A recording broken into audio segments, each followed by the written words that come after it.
EASIT, Easy Access for Social Inclusion Training. Unit 3C, Easy to Understand and Audiovisual Journalism. Element 1, What is easy to understand audiovisual journalism? User's voice about audiovisual journalistic content. This video contains an interview with Mike Malmer. We talk about audiovisual content and in particular audiovisual news. What makes them easy to use and understand? The interviewer is Esther Hedberg from the Swedish National Association for Dyslexia. Hej, jag heter Mike Malmer. Jag är 40 år, har läs- och svårskrivighet. Brukar du titta på tv och lyssna på radio, och i sånt fall vilken typ av program tittar och lyssnar du på? Jag lyssnar tv? Nej, inte så mycket. Någon gång i veckan. Lilla Aktuellt brukar jag kolla på en gång i veckan. För det är lagom kort.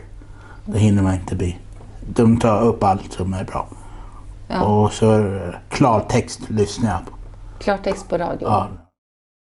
Är det svårt att förstå vad de säger när du lyssnar på tv och på radio? Ja. Det går för fort. Det går för fort? Ja. Nyheterna går. De tar upp en sak, så byter de efter en sekund. Det blir för mycket. På tv finns det ett nyhetsprogram som heter Nyheter på lätt svenska. Japp. Och det har du tittat på någon gång. Vad tycker du om det programmet? Det var riktigt bra.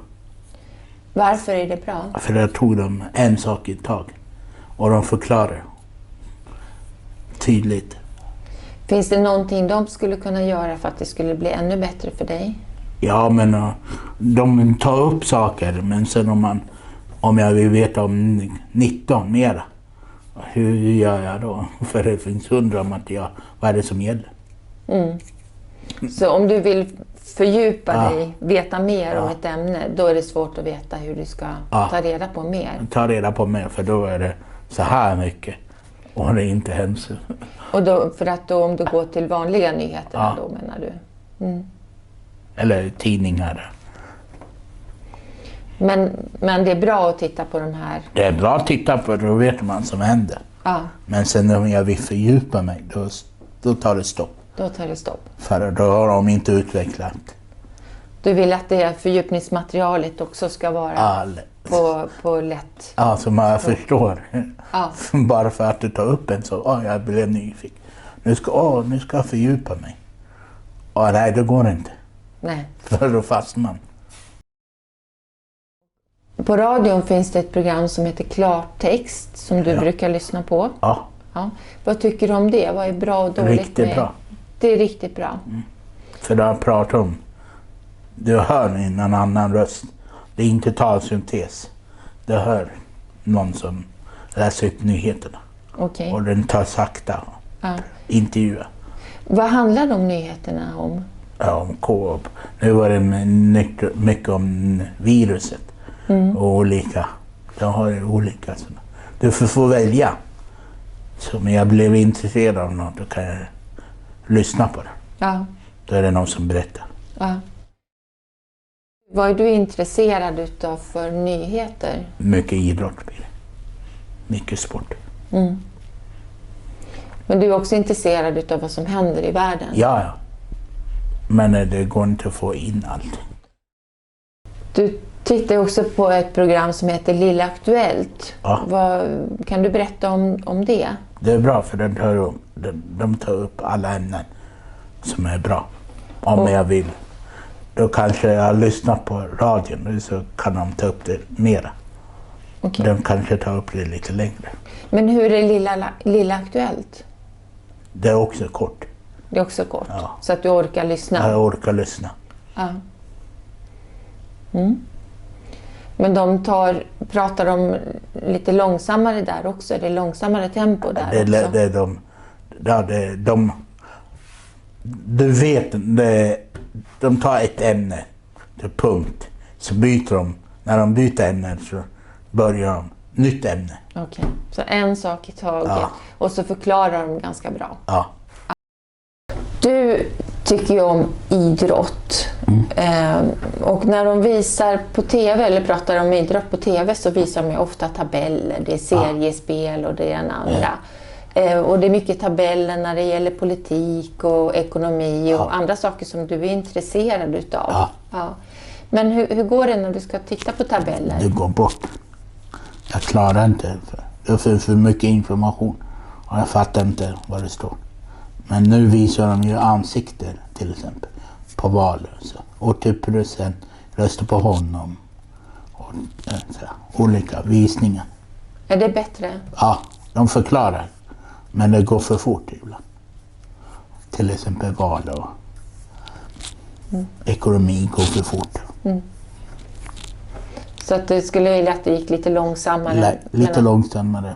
Och att de förklarar det som är i tabellerna? Ja. Om du vill titta på program som är lätta att förstå eller lyssna på radioprogram som är lätta att förstå. Hur är det?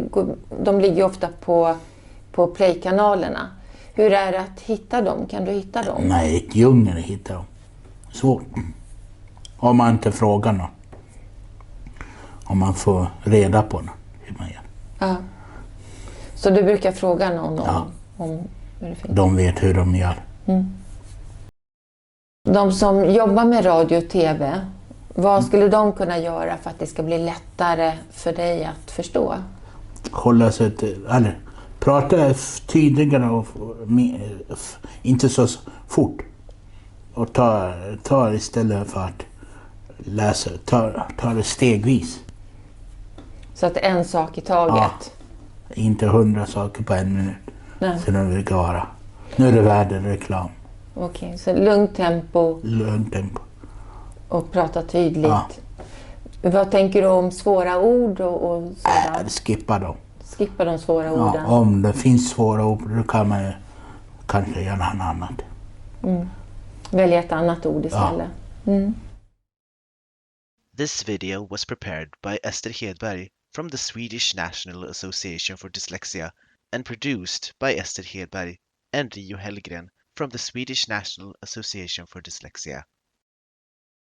The project EASIT has received funding from the European Commission under the Erasmus Plus Strategic Partnerships for Higher Education Programme Grant Agreement 2018-1 ES01 KA203 05275.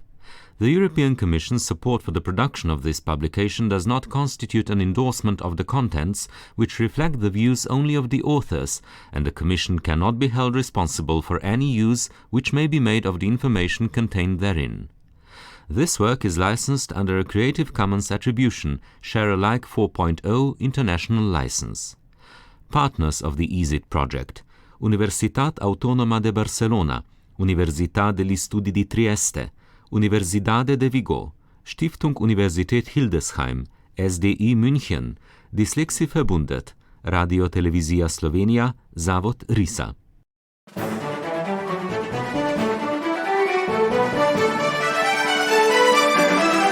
EASIT, Easy Access for Social Inclusion Training.